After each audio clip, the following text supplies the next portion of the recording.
Well, hi again, everybody. My name is Greg Anderson, and this is the Good Timekeeping Show with Greg Anderson, large room edition. Okay. Every day I get a little bit older, and every day I get a little bit more set in my ways.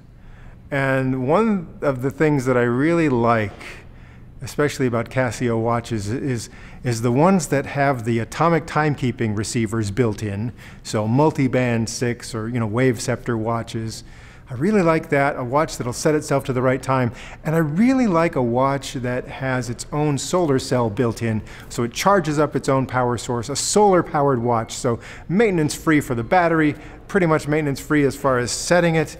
I love that. And so, well, lately I've been on a kick for divers style watches, and they don't have one, at least from Casio, that sets itself to the right time and still has that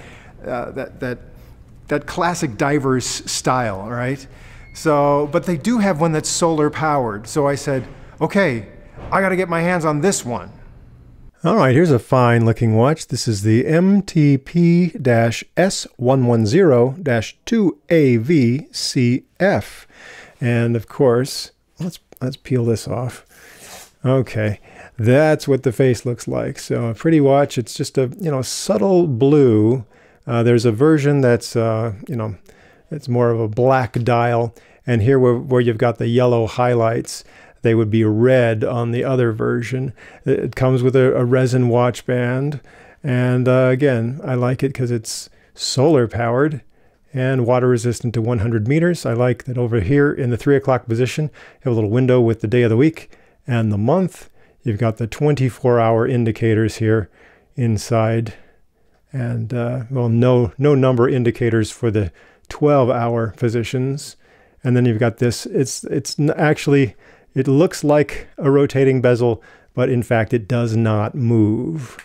Here on the back, a screw down cover there for the watch, and pretty straightforward module number right there, module 5272, 10 bar or 100 meter water resistant, and pretty easy to reach those spring bars if you want to have some fun modifying this. People like to put maybe a different strap on here, NATO strap, or maybe even a metal watch bracelet, and it would be pretty easy to reach there and do that.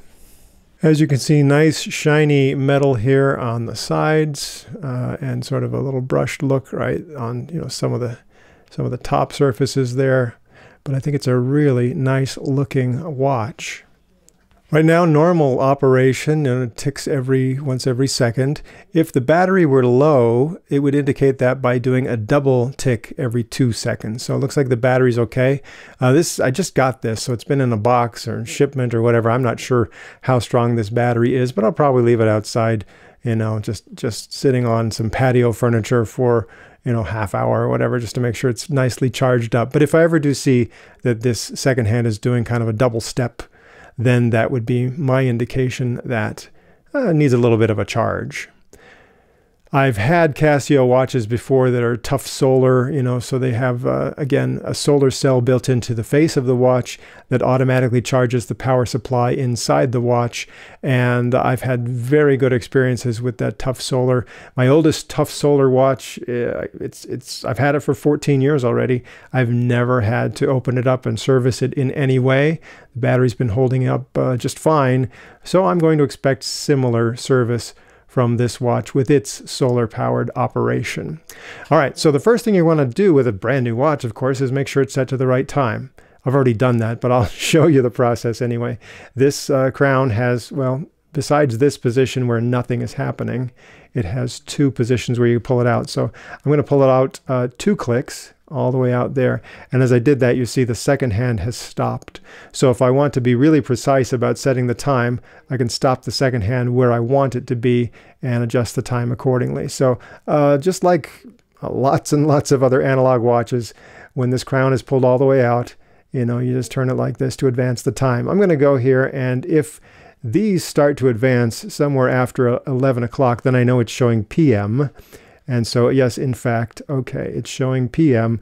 The first to advance would be the date of the month, and then after midnight, it starts to advance the day of the week, which could be in English or Spanish, and that whole process is finished before 4 a.m. In fact, they advise that you don't try to set these two windows right here between the hours of 9 p.m. and 4 a.m. Most of us won't want to do that anyway. But now I know that the clock is showing a.m. hours, and so I'm going to advance it because the actual time right now is about 2:45 in the afternoon. So if I go here past the 12 o'clock, now I know that it's afternoon. I'm going to get it up here. Actually, what did I say 2:45? It's about 3:45. Okay, here I go. And I'm just going to say, all right, if I push this in just one click now, I think that went in all the way. Okay, I'm going to pull it out just one click there. And now when I rotate this crown clockwise, or as though I'm kind of pushing it away from myself, that advances the day of the week. So again, you can have it either be Spanish abbreviations for the day of the week or English. So again, I need to take this back to Saturday, which is my day of the week right now.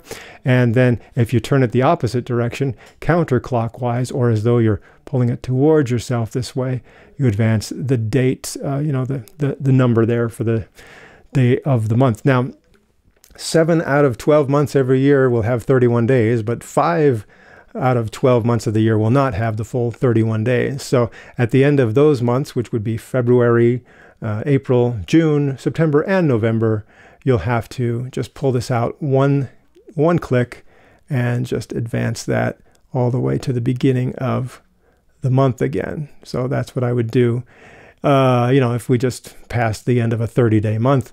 But I'm going to continue to move this because the actual date right now, as I'm setting this, it is Saturday, and it is the 27th. So as if I do this, take it up to 27, now I'm all set. Now I push the crown all the way in. This is just going to spin freely if I do that. So I'll just leave it alone. And there I'm set. Time, date, window, everything is all set there. And usually that's all you have to do. I don't know how long this is going to run trouble-free. I hope it's 14 years or more.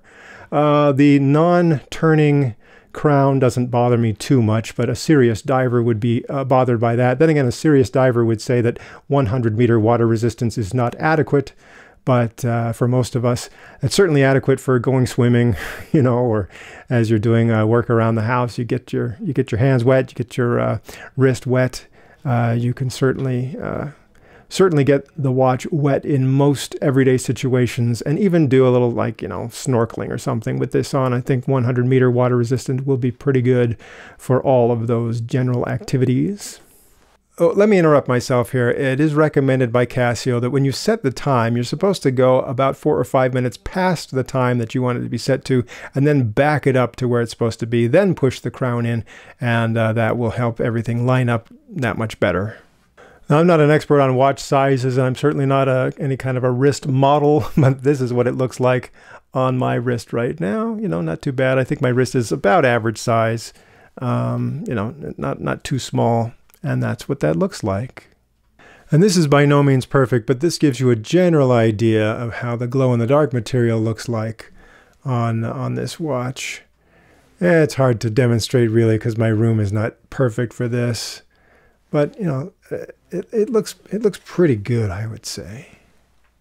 Just for the fun of it, let's do an official weigh-in here. I'll put that on the scale, and it comes in, okay, 85 grams. That's actually kind of fun. It's a little bit lighter than, say, this Casio Duro that I just got that weighs in just over 90 grams. So, not too bad, but of course very comparable. If you were to compare that to, say, kind of a lightweight G-Shock watch, one of the smaller G-Shocks. Okay, that one weighs in at 55 grams. And here's a nice G-Shock Square from Japan. It's a little bit heavier than your average G-Shock Square. And that comes in around just near the mid-70s for weight.